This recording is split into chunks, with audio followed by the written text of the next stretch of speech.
कमरे के अंदर जाकर कुर्सी पर बैठते ही छात्रा ने कहा, सर, क्या आपका अंडरवियर बहुत महंगा है? स्कूल में पढ़ने वाली एक लड़की के मुंह से ऐसे शब्द सुनकर मैं आश्चर्यचकित हुए बिना नहीं रह सका। मैं इसका उत्तर ढूंढने की कोशिश कर रहा था और सोच रहा था कि अचानक ये प्रश्न क्यों। छोड़िए, मत बताइए सर, आपने इसे किस बाजार से खरीदा है? देखो नीला, फालतू हरकतों के साथ साथ तुम्हारी बदतमीजी भी दिन ब दिन बढ़ती जा रही है। क्यों सर, मैंने सुना है कि लोग अगर कोई महंगी चीज़ खरीदते हैं तो सबको दिखाते हैं। अगर महंगी अंडरवियर नहीं होती तो क्या आप गेट खुला छोड़कर सबको दिखाते? मैंने नीचे देखा और जीभ काटते हुए मुड़ गया। मैं शर्म के मारे कुछ नहीं बोल सका। मैंने अपना सिर नीचे किया और उसे पढ़ाना शुरू कर दिया। मुझे उसका चेहरा देखने में बहुत शर्म आती है। वह बार बार मुझे टेबल के नीचे से मेरे पैरों को अपने पैर से छूती है और मुस्कुराती है। मैंने मामला न समझने का नाटक किया, क्योंकि ये उसकी उम्र का दोष है। कुछ देर पढ़ाने के बाद मैं चला गया। मैं मन ही मन सोच रहा हूँ कि इसकी बदतमीजी का लेवल दिन ब दिन बढ़ता जा रहा है। मैं उसे अब और नहीं पढ़ाऊंगा। मैं बहुत गरीब परिवार का बच्चा हूँ, जिसके कारण मुझे ट्यूशन के साथ साथ अपने पिता की दवा का खर्चा भी उठाना पड़ता है।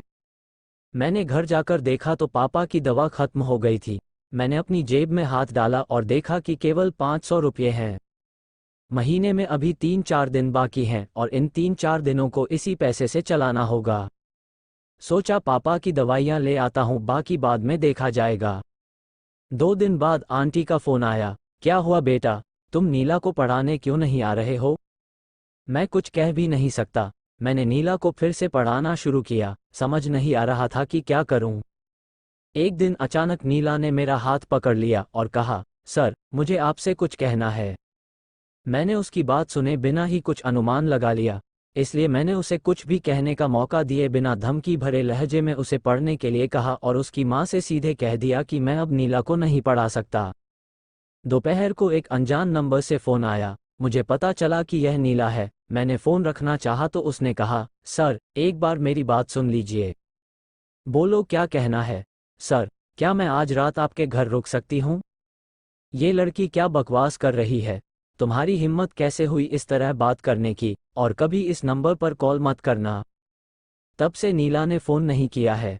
इस बीच पापा की तबीयत भी दिन ब दिन बिगड़ती जा रही थी, इसलिए मैं उन्हें एक प्राइवेट अस्पताल ले गया, क्योंकि वहाँ इलाज बेहतर होता है। डॉक्टर ने कहा, मुझे थोड़ी देर हो गई है, अब पापा का ऑपरेशन होना है तो 2 लाख रुपए चाहिए। ट्यूशन से इतना पैसा जुटाना मेरे लिए संभव नहीं है। मैंने अपने भाई को फ़ोन किया। दरअसल भाई हमारे साथ नहीं रहता। शादी से पहले वह हमारे साथ ही रहता था। उसे काम करने से जो मिलता था उससे हमारा परिवार अच्छा चल रहा था। लेकिन शादी हो जाने पर, दूसरे खून की सुगंध पाने के बाद अपने खून की उपेक्षा करना शुरू कर दिया।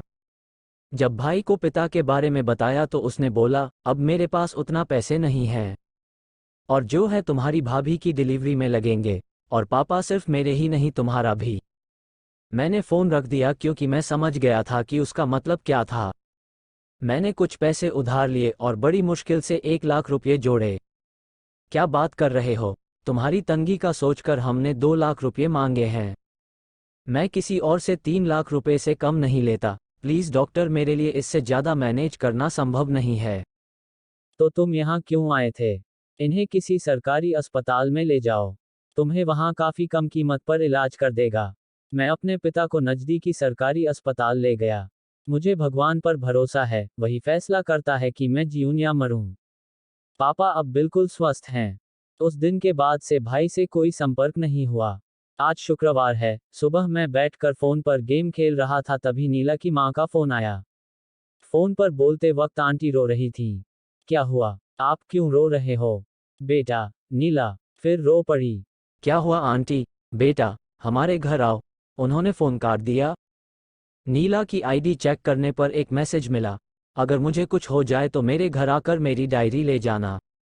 मुझे उम्मीद है आपको आपके सारे सवालों के जवाब मिल जाएंगे। नीला का शरीर फर्श पर पड़ा है। अंकल आंटी उसके पास बैठे रो रहे हैं। मुझे देखकर आंटी आई और मुझसे लिपट कर रोने लगी। दोपहर में अंतिम संस्कार का काम पूरा हो गया। मैं घर पर अंकल आंटी को सांत्वना दे रहा था। अचानक मुझे नीला का आखिरी मैसेज याद आया। मैं उसके कमरे में गया और उसकी डायरी खोली। सर, मैं जानती हूँ कि जब ये डायरी आपके हाथ लगेगी तो मैं नहीं रहूंगी।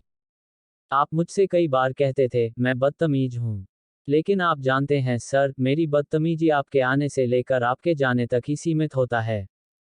जिन लोगों को आप हमेशा मेरे माता पिता के रूप में जानते थे, वे वास्तव में मेरे माता पिता नहीं हैं। मेरी माँ उनके घर में काम करती थी। मैं 10 साल की थी जब मेरी माँ की मृत्यु हो गई।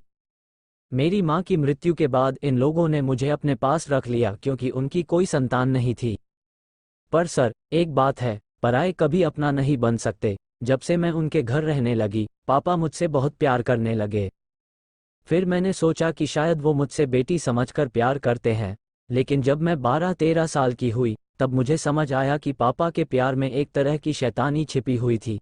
मैंने पाया कि वह मुझे सहलाने के बहाने मेरे प्राइवेट पार्ट्स को छू रहा है। तभी से मैं उनसे दूर रहने लगी। जब मैं ऊपर क्लास में पहुंची तो मुझे सेक्स का पहला स्पर्श मिला, वह भी उस आदमी से जिसे मैं पापा कहती हूँ। उस दिन माँ घर पर नहीं थी। मैंने किसी से कुछ नहीं कहा क्योंकि उन्होंने मुझे डरा रखा था। लेकिन उस दिन जब मैंने सुना कि माँ एक दिन के लिए अपनी सहेली के घर जा रही है तो मैंने आपको इस बारे में बताना चाहा, लेकिन आपने मुझे गलत समझा। मैंने एक रात आपसे फ़ोन पर मदद मांगी थी, लेकिन आपने पूरी बात सुने बिना ही फ़ोन रख दिया। मेरे पास करने के लिए और कुछ नहीं था। अच्छा सर, अगर उसकी अपनी बेटी होती तो वह भी उन्हें मेरी तरह पापा बोलती, क्या तब भी वे उसके साथ ऐसा करता? मैंने उस दिन भी किसी को नहीं बताया। मैं आधी रात को छत पर खड़ा होकर आसमान से बातें करती थी। मेरे सारे डेक सितारों से भरे नीले आकाश को बोला करती थी। लेकिन कुछ दिन पहले जब मुझे एहसास हुआ कि मैं प्रेग्नेंट हूं तो मैंने सोचा कि मेरे जैसे पापी को इस दुनिया में रहने का कोई अधिकार नहीं है। सर, मेरी बदतमीजियों को हो सके तो क्षमा करें। अचानक मैंने पाया कि डायरी के पन्ने गीले हैं। शायद उस अभागे के लिए थोड़ा आंसू निकल आया। वापस आते वक्त मैंने अंकल के कान में बोला, लोगों को अपने कर्मों का फल तो भुगतना ही पड़ता है। अगर आप सेक्स को नियंत्रण में रखते तो नीला अभी जीवित होती। शांत सड़क पर मैं चल रहा था और बार बार आंसू पोंछ रहा था। अगर मैं चाहता तो शायद उस लड़की की मदद कर सकता था। मुझे नहीं पता कि मैं खुद को कभी माफ कर पाऊंगा या नहीं।